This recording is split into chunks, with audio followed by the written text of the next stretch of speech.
Spencer, whenever you think of RPGs, what series do you think of? What? What series do you think of when you think RPG? First thing pops in your head. What series? Final Fantasy. Yeah, you're wrong. The correct Oh, answer was Mega Man. my bad. I guess I'm not the RPG master I Today, thought I was. I'm here to present a review slash impressions because I haven't had it that long of the Mega Man Battle Network Legacy Collection, which recently came out on the Switch, the PlayStation 4, and probably 5, I guess, and Steam. No Xbox though. Mega I'm sorry. effect. Oh shit. The Mega Man Legacy Collection is a series that was popular on the Game Boy Advance. And this Legacy Collection touts that it has 10 games. It really has 6 games. They just have the games 3 through 6 have do the Pokemon thing where they have like 2 versions. So really it's 6 games, but they're going to tell you it's 10 games. But I guess technically, yeah, it's 10 games. Whatever, Capcom. The Mega Man Legacy Collection, the Mega Man Battle Network Legacy Collection, that's a mouthful, is of course the Battle Network series coming back into the modern era. Take note, Pokemon. This is how you re-release your fucking games, because they put a lot of care into the Battle Network Legacy Collection.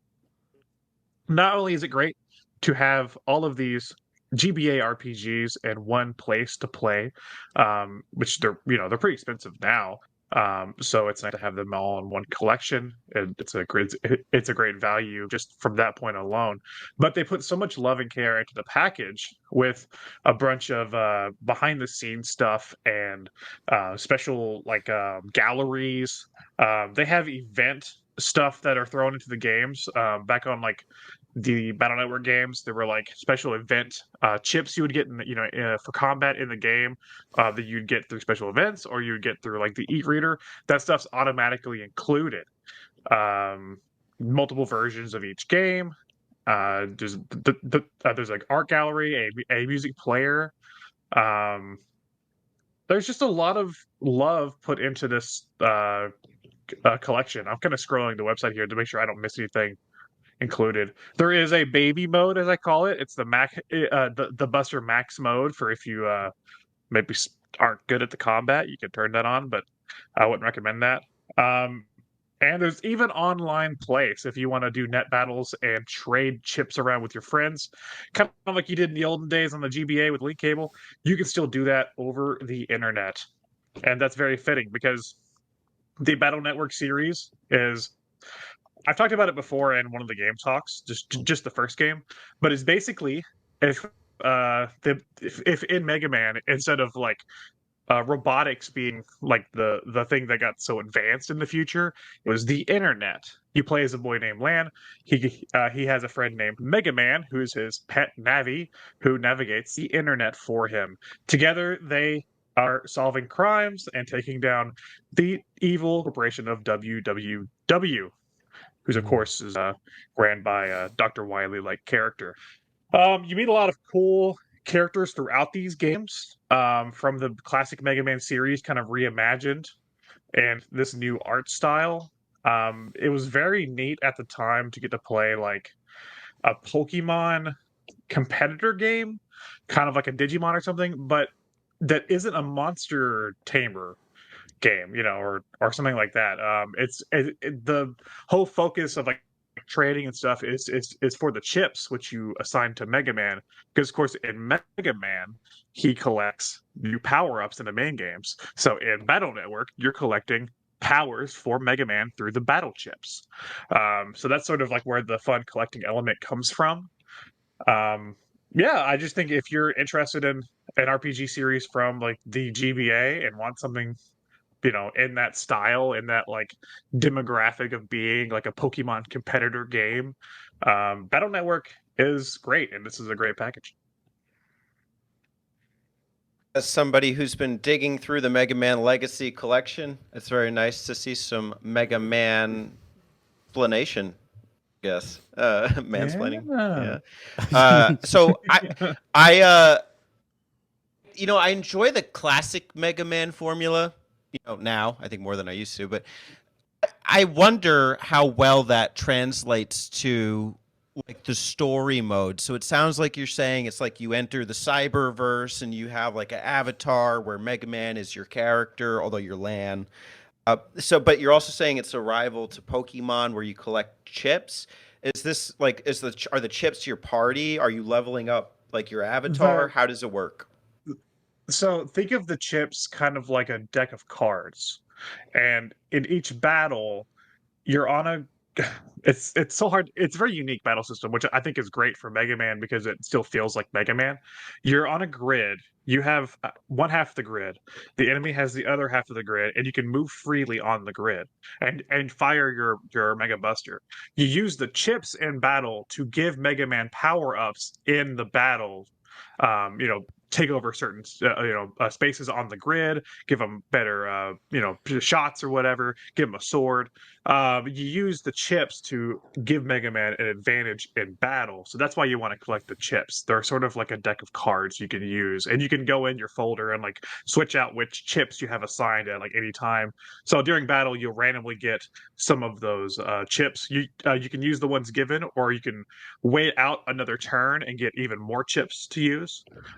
It's a very unique battle system, but I think it still feels fast and frenetic, which is good for Mega Man, because Mega Man's known for being like a pow pow shooty shooty franchise. So you still kind of want that. Lan, the main character's name is Lan. Yeah. And it's about being on the internet. Yeah. There's a lot of that. Lan, spelled backwards. Dracula. Get out of here, Spencer. I thought I was onto something. I don't think I am. Good thing you don't prefer story in RPGs. Yeah, I thought I had some, but I guess I don't. That's cool. Okay, it's got a grid on each side, and you can move around, shoot your Buster Blaster, Buster Blower at the opponent. Are there like big boss fights? Because I know, like in Mega Man, it was known for its bosses. Like every encounter ends with a big boss fight. Are these memorable too, or are they even there? Oh yeah, I thought I was playing. I've been because I just got the collection like a few days ago, so obviously I'm gonna start replaying from the first game because like this, as opposed to a Pokemon, the Battle Network series is like an actual ongoing narrative, and like the sixth game does wrap up the story. Oh, there is like a reason to play them in order. That's cool. Yeah, it's not just like Lan, go get all the chips, be the best. It's like no, there's actually an ongoing narrative through these games. So I was playing through the beginning of the first one, which I haven't done probably since when we did that game talk that I talked about it, and I fought like Gutsman and Firesman, which is from the first Mega Man.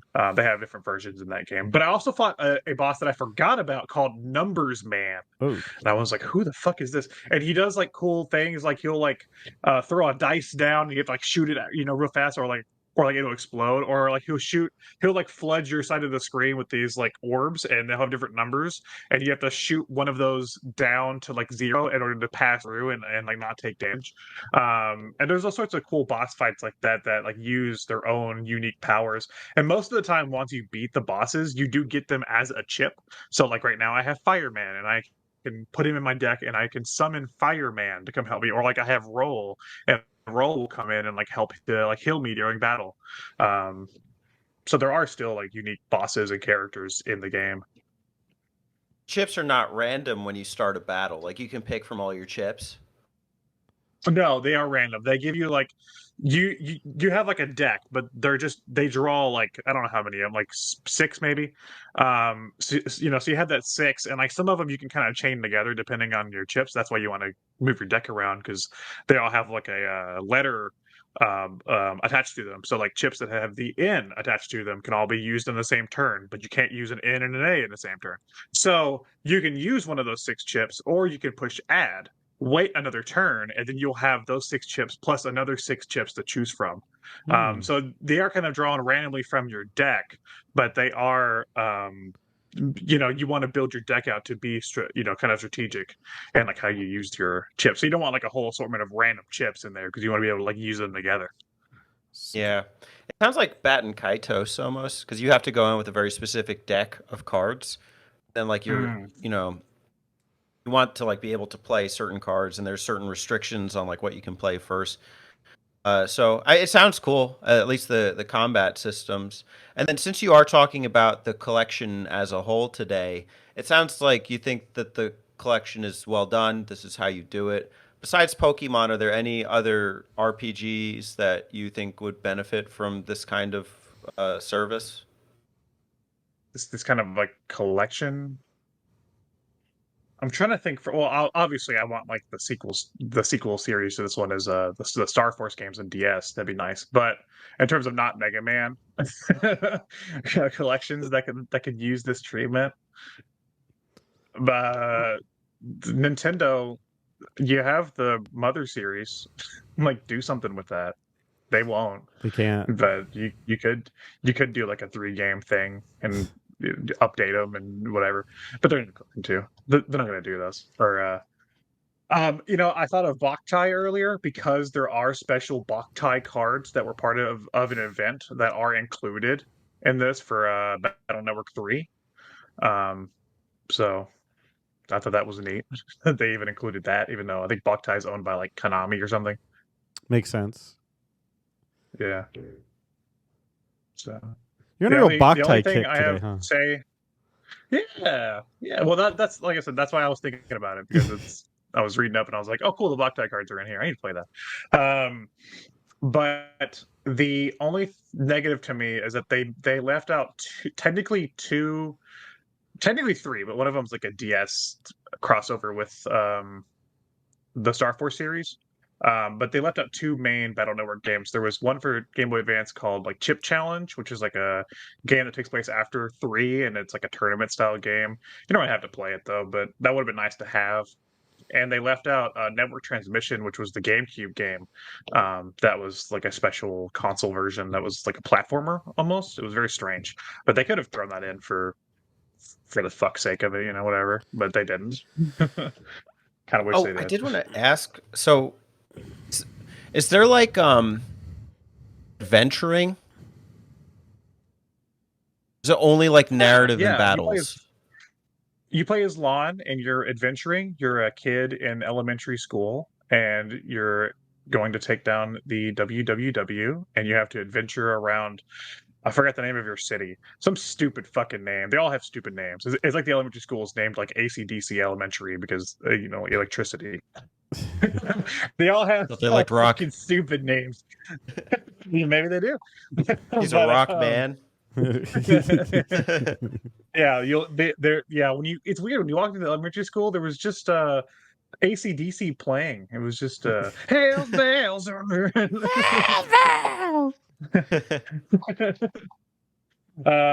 Yeah, there's adventuring around the maps. There's actually elements of because like you also go into like the dungeons or like the internet where while you're playing as Mega Man, and there's actually elements where like you have to like get to a point in the internet where like say you can't access a certain point. Mega Man will be like, hey Lan, can you help me out? And then like the real world, could you go to this place and figure out why I can't access this thing? So you have to kind of like swap back and forth, and the two kind of coincide together.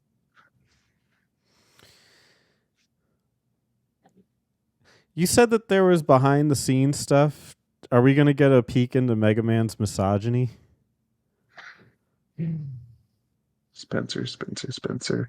If you played Mega Man 10, you would know that there's Splash Woman in that game.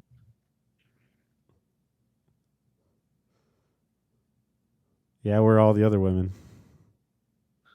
Roll.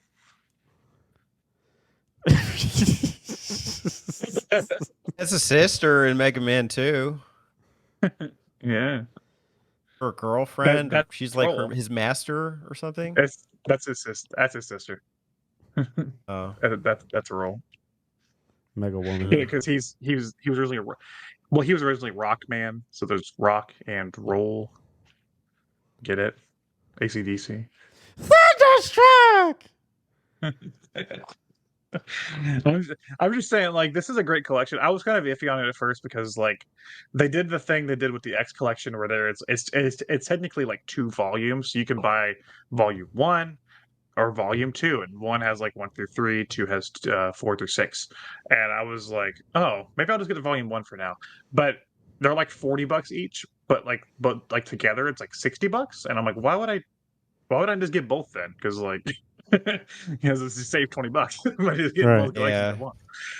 But so it does seem a little high for me for just being some GBA games, but they are handled really well, and there's a lot of options for like like display and the borders and the screen size and stuff. So like Well, they are done really well in that sense. these go on sale all the time. Well, they will. Yeah. This one just came out. I'm sure it will. Yeah, all the Yeah. other Mega Man ones do. So I'm sure I see it them will. all the time. All the other Mega Mans, like they're like $15 this month or something. I'm like, I'm sure I could still wait, but I'm always thinking about buying them. But I think I even have the I first think one. Battle Network would be. I think Battle Network would be in your wheelhouse, Spencer. Interesting. I might think about it. If you like men, I mean, do. what can I say? Yeah. You know, God, I love men. I men lovers here. I'm kind of hopeful. I'm very hopeful because on the main menu of the collection, they made like a modern 3D rendition of the Mega Man EXE, who's this version of Mega Man, that design, who like talks to you through the menus and stuff. And I'm like, why did you make this character model just for this? And then like a part of my monkey brain is like, maybe they're making a new game. Like maybe they're gonna make another because people had been asking for that forever. I'm like, maybe they're gonna make another Battle Network game. And I'm like, shut up! Don't get my hopes up. Get back in the corner. Now introducing the 45th Mega Man game. It's time for Mega Man Ocean Volume 1, Episode they're so 0. they're so close. Now all they have to do is a Legends Legacy Collection and a I forgot the name of the other one. Star Force Legacy Collection.